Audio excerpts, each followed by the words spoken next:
When I went to visit Meredith after she had given birth, I was shocked to find that the father of the newborn was Sam. Sam's and my baby. Isn't he adorable? Sorry for giving birth before you, Meredith said with a triumphant look, joyfully holding her child. Sam, seemingly torn between feeling happy and checking on my reaction, couldn't hide his pleased expression. It seemed like all this was part of Meredith's plan. Congratulations. I wish you both happiness, I said to Meredith and Sam before leaving the hospital room. They probably thought I would silently step back. But that wasn't going to be the case. I immediately took out my smartphone and made a call. The baby is born. Come right away. I am Michelle Smith, turning 34 this year. I was above average in academics, attending a mid-tier high school in our local area. The school had strict rules but great teachers. And Meredith was my best friend in high school. I missed the high school entrance ceremony due to a cold and had to attend the next day. When I went to school the next day, the girls had already formed their groups. Being shy, I couldn't join in with the girls who were chatting happily. So, I just sat alone at my desk, reading a book. That's when Meredith approached me. You weren't at school yesterday, right? I'd love to be friends. She said that to me with such a bright and cheerful voice. Her first impression was that of a cute girl, with clear, bright eyes and distinct features. She could have been scouted for an entertainment agency, I thought. I thought Meredith, with her charm, would surely be popular.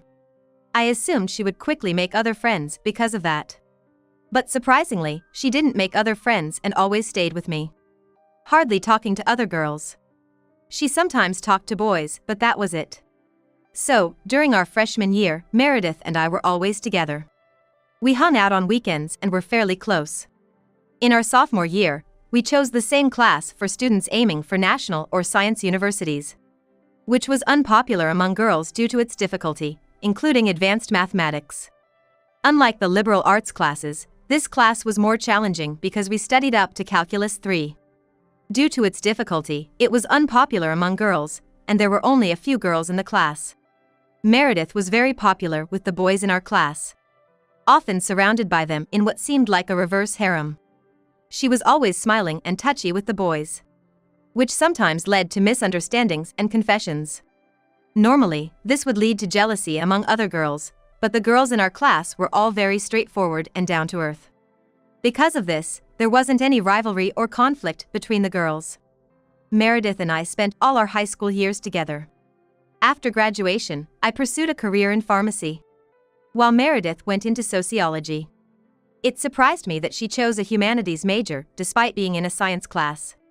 When I asked her about it, she casually replied, "Because in a science-oriented college prep class, there are overwhelmingly more boys. You'd want to be fawned over, right?" I wondered if that was really the case and didn't say anything more. Then we both went off to different universities, separating from each other. Initially, we kept in touch regularly, but gradually, that faded away. After graduating from college, I achieved my dream of becoming a pharmacist. I worked at a community pharmacy. Being a pharmacist is complex work. I had to check prescriptions for errors and provide medication guidance to ensure proper usage. As a newcomer, I made many mistakes and often got scolded by my seniors. There were times I felt so down I cried. But I persevered, gradually becoming more skilled at my job. That's where I met Sam. Sam worked in pharmaceutical sales and frequently visited the pharmacy where I worked. He was soft-spoken and approachable from the start. He had deep knowledge about illnesses, which I admired. Even though he approached me initially for information, I often ended up learning from him. I found Sam to be shining in his role. Looking back, I think that was when I started to have feelings for him. Our relationship changed after a year of knowing each other. One day, when Sam came to deliver medicines as usual, he handed me a note with his contact information along with the delivery slip. When I nervously made the call, Sam immediately answered, saying, "Ms. Michelle. Thanks for calling. I'm really happy." After that, Sam confessed he liked me. We went out for meals several times and eventually started dating. 3 years into our relationship, Sam proposed, and we got married. Sam and I began our married life in his family home. His parents had passed away, so although it was his family home, it was just the two of us living there. This allowed me to live quite freely. However, our marriage wasn't without its challenges. Mainly concerning children. 3 years into our marriage, we still hadn't been blessed with a child. I had always wanted children. And Sam would say, I'm the sole heir of the Smith family. We need a child. Sam's relatives were traditional thinkers and valued family relationships. They were all from large families. Even Sam's cousin had her 3rd child last year. So, I felt an added pressure. Driven by this urgency, I started visiting a fertility clinic. I underwent various tests and received advice from doctors. I had high hopes for this clinic, known for its high pregnancy rates, and spent a significant amount of my savings. However, despite all efforts, the results of the fertility treatments were disappointing. A particular test result forced me to give up my dream of having children. Initially, friends and colleagues said a lot, but gradually, they became more reserved and stopped bringing it up. At work, people avoided discussing children when I was around, which somehow made me feel sadder. But it was different with Sam's relatives. Whenever they visited, they would ask me probing questions without any reservation. Even though it was a private matter. Especially Sam's uncles and aunts, they were relentless, blaming me. Michelle, what do you think about parenting? The Smith family won't continue like this, will it? My daughter already has 3 children. Maybe you should talk to her and get some advice? I had no choice but to respond with a forced smile. For me, who desperately wanted children, these moments were the most painful. And during these times, Sam was just there. Not defending me from his relatives. He even blamed me, saying, I want a child soon too, but Michelle seems to like her job too much. Sam also wanted a child, likely for the sake of carrying on the family name. I think he wasn't particularly fond of children, he just wanted to maintain appearances. So, he blamed me even when we were alone. I shouldn't have married you, Michelle. If I had married someone else, I might have had kids by now. I made a mistake. Sam would say, sparing no harsh words. However, he wasn't very proactive about fertility treatments and reluctantly went for tests. He never bothered to look at the results or listen to the doctor with me.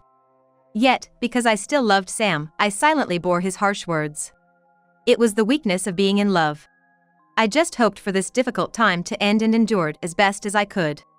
Then, one day, I received a call from an unknown number on my smartphone.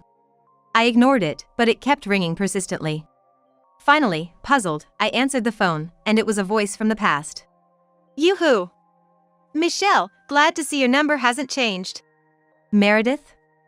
I was surprised to get a call from an unknown number. It turned out to be Meredith on the phone. She explained that she had changed her number after her smartphone broke. And was updating everyone. She shared her current situation with me. She's now divorced and living alone. She had become a full-time homemaker after getting married, but due to personality differences, the marriage didn't last. Now she's working as a cashier at a supermarket. Since we hadn't been in much contact since high school, I had no idea Meredith was in such a situation. I always thought she'd be happily living with a perfect partner. Then Meredith said, "You're still single, right? It's lonely being alone, isn't it?" I nonchalantly replied, "I'm married, actually. Just having trouble having a child." Her voice dropped slightly. "Oh, really, Michelle?" I panicked, thinking I had said something wrong, but then she quickly returned to her usual cheerful self. "Then let me visit your place. I'd love to meet your husband." Relieved by her change in tone, I agreed to meet. Unaware of the shocking turn of events to come, I had been looking forward to seeing Meredith after such a long time.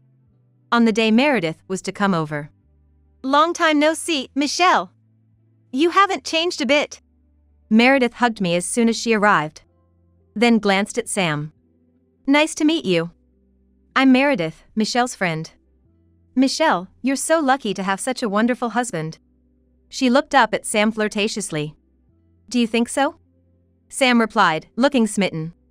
Meredith, even after 15 years since high school, was still incredibly cute. Now with an added elegance. Sam was clearly charmed by her.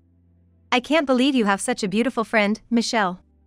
Wish I had met her sooner," Sam said, staring at Meredith regretfully. Meredith responded happily. "I wish I could have married someone like you, Sam. You work for that famous company featured in commercials, right? I'm so impressed. Meredith kept appealing to Sam, who didn't seem to mind. It saddened me to think that Sam, my husband, was acting this way. But Meredith was my friend. I trusted her not to betray me, given her personality. And I had been with Sam for many years. So I trusted him too. Indeed, Sam and Meredith didn't exchange contact details, and Meredith left as she came. Still, insensitive calls from Sam's relatives continued. Michelle, you're almost 35. Stop working and have a baby already. I understood their concerns about advanced maternal age. But I wished they would leave me alone. However, I couldn't say that, given the family dynamics. Yes, I replied, feeling increasingly weary. When I tried discussing it with Sam, his response was dismissive. They're my relatives, so please deal with it well. Besides, if you got pregnant, they wouldn't say such things. It's your fault, so just handle it properly. And since the day Meredith visited, Sam's behavior started changing. Firstly, his return time from work began getting later each day. Recently, there were days he didn't come home until the last train. Something felt off. One day, I decided to ask Sam about it. Sam, you've been coming home late recently. Is something up? Sam momentarily looked flustered but quickly regained composure. Lately, I've had to go out for drinks a lot with pharmaceutical salespeople. There's nothing for you to worry about, Michelle. Okay. I was suspicious of Sam's behavior, but didn't push further. I thought it might be an affair, but without evidence, I couldn't be sure. And if it was truly work-related, I couldn't object. I knew Sam was working hard in sales and wanted to support him. I loved Sam too much to risk a fight by probing further. So, I chose to stay silent. Besides, I wasn't lonely because Meredith was there. Actually, chatting with Meredith had become a routine recently. She mentioned she had a new boyfriend. She always seemed happy when telling me about him in our chats. She was shy about giving away his name or details, which was kind of cute. Where are you now, Michelle? I'm waiting for my boyfriend for a date. Meredith always asked where I was. When I asked why, she'd say, I want to introduce you to my boyfriend, maybe we could meet up if you're nearby.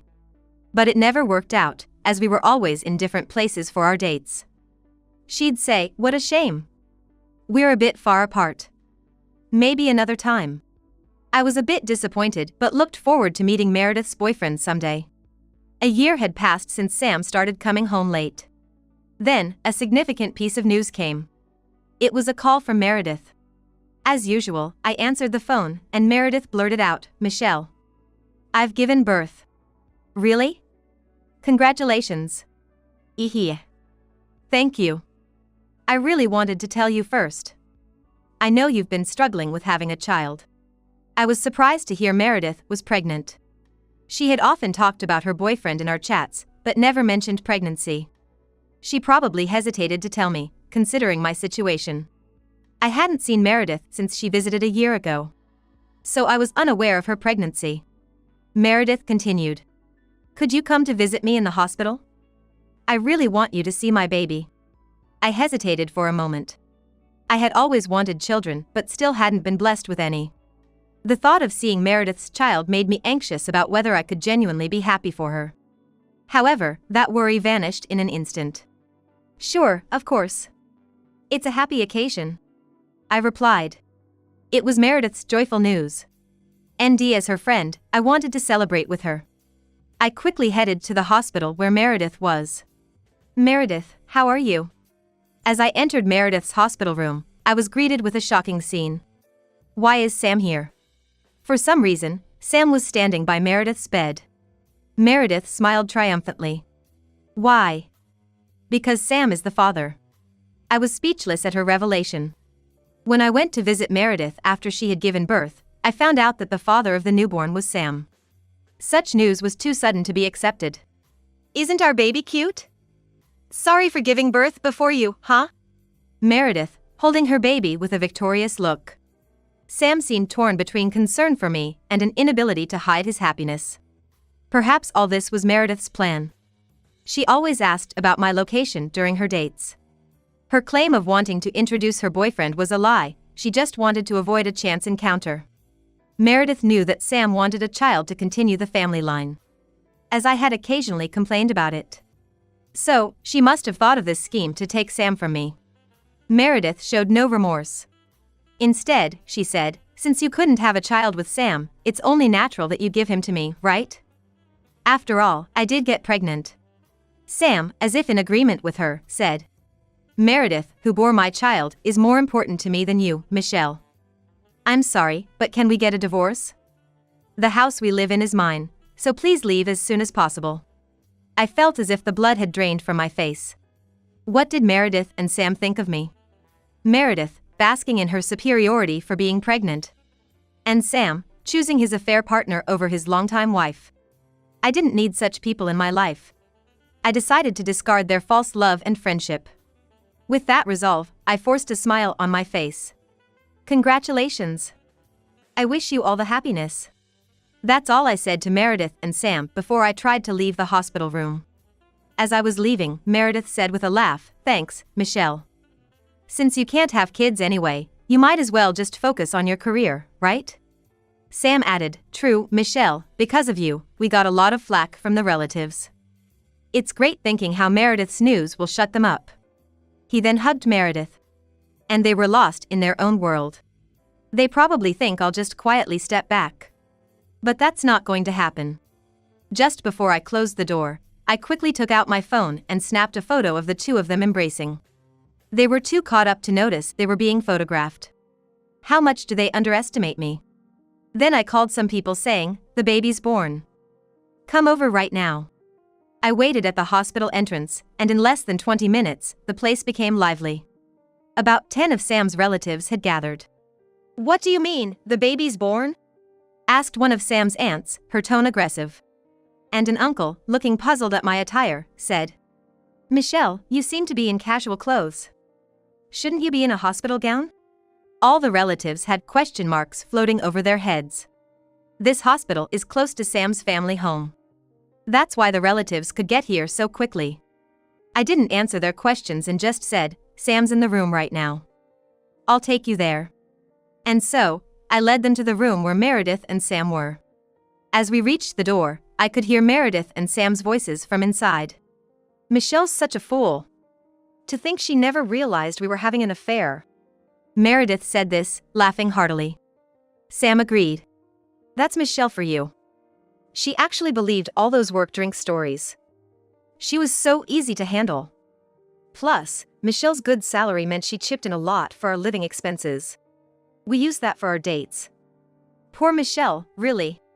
That's how they kept talking behind my back. Absolutely infuriating. To insult someone like this and laugh about it. I will never forgive Sam and Meredith. But it seems I wasn't the only one thinking this way. As I looked at Sam's aunts and uncles, their expressions were so stern that their facial veins were nearly popping. One of the uncles was muttering, that despicable guy. And one of the aunts, with a face full of disgust, was saying in a barely audible voice, an affair is a disgrace to the family. We'll make them regret this. Then, unable to contain themselves any longer, the relatives stormed into the hospital room. And an uncle's angry voice echoed through the room. Sam! What is the meaning of this? Huh? Uncle. Sam's face turned pale upon seeing the relatives. Sam's relatives were all quite traditional in their thinking. Men were expected to work outside, while women took care of the home. But they absolutely did not tolerate anything as dishonorable as an affair. Sam knew this, which is why he hadn't told them anything. He probably planned to vaguely brush it off once things calmed down. But Meredith, unaware of this, was saying, Are you Sam's relatives? I'm Meredith, his new wife. Please look forward to celebrating our child's birth. In such a situation, her ability to talk about a celebration was astonishing. It must be her lack of common sense that allowed her to do this. Her words caused one of the aunts to confront Sam hysterically. Sam, what is this? You've been having an affair all this time? While Michelle was still here, what have you been doing? Sam was at a loss for words, looking panicked. The aunt, with a menacing expression, must have been intimidating. The other relatives were also glaring at Sam. Sam, being grilled by all 10 relatives, must have felt very cornered. That's when I kindly explained. Sam has been having an affair with Meredith there for a year. Meredith was a high school friend of mine, but she betrayed me. Sam has chosen her over me, it seems. I said this with a pained expression. Everyone looked at me with pity. And then, in the next moment, an uncle lunged at Sam. You bring shame to our family, Sam. Don't you dare call yourself a part of this family anymore.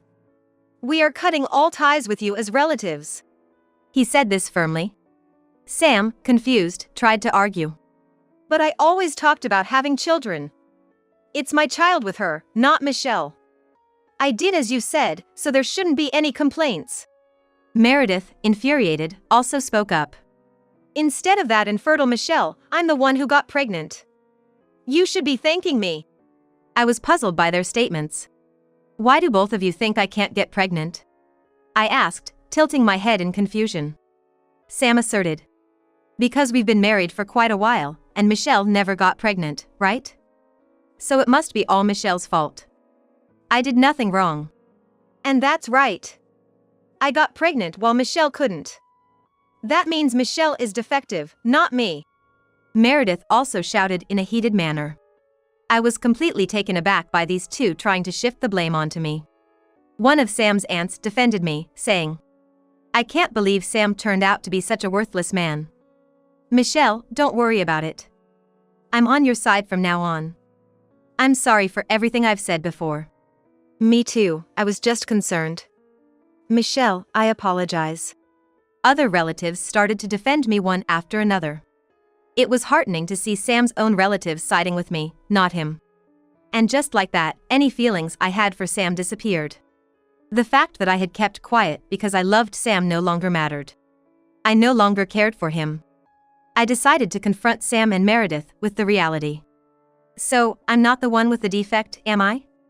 It's you, isn't it, Sam? In front of all the relatives, I dropped a major bombshell. What do you mean, I'm the defect? That's right. Since I'm pregnant with Sam's child, the defect must be with Michelle, right? The infertile one? Sam and Meredith both snapped back at me. That's when I revealed my trump card. An email on my phone. What's this? Sam trembled as he read the email. Naturally, I showed the content of the email to the relatives as well.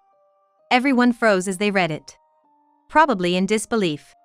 The email was the result of a fertility test Sam had taken. It revealed that Sam was the one unable to have children. In fact, during our fertility treatment, I underwent various tests and was found to have no issues. But still, I didn't get pregnant. That's when the doctor suggested Sam should also be tested. However, Sam was convinced that the problem couldn't be with him. Why do I have to be tested when it's clearly Michelle's fault, he'd argued. Somehow, I persuaded him to just take the test. But Sam never showed any interest in the results. Even when I tried to discuss them with him, he'd dismissively say, I'm not interested, so leave it. At the time, I was secretly relieved that Sam wasn't interested in the results. Back then, I still loved him and didn't want to cause him any unnecessary distress. So, I never pressed the issue. Remembering all this, I continued. I was found perfectly normal in the tests. The doctors told me I could conceive without any problems. So, the issue was with you, Sam. I confronted Sam with the reality. Then, I turned to Meredith, who had a pale face. Meredith. Whose child is it? I'm pretty sure it's not Sam's. What about it, Meredith? Did you lie to me? Sam, almost in tears, confronted her. The child Sam believed was his own. The shock of betrayal must have been immense. Meredith, seemingly at a loss for words, remained silent. Her silence was an admission. Is this a joke? Sam collapsed to the floor, as if all his strength had left him. I thought Meredith was my friend. Why did you do this? I asked Meredith, who was already ignoring the child. The baby was constantly crying in the bed. It seemed to me that for Meredith, even the child was just a tool. She wasn't paying any attention to the crying baby, perhaps hungry by now. Betraying a friend. Aren't you ashamed? An aunt scolded Meredith. Amidst the glaring eyes of everyone, Meredith muttered. I never thought of Michelle as a friend. She was just someone I could use. Same with Sam, I only saw him as a cash cow. That's despicable, muttered an uncle. Meredith really was the worst. I was not going to let this slide. You really are the worst. Well, I'll be seeking damages from you. Meredith flinched at the mention of damages. I can't pay any damages. I don't have that kind of money, she said, holding her head in despair. I showed them the photo of Sam and Meredith embracing. I've already secured the evidence.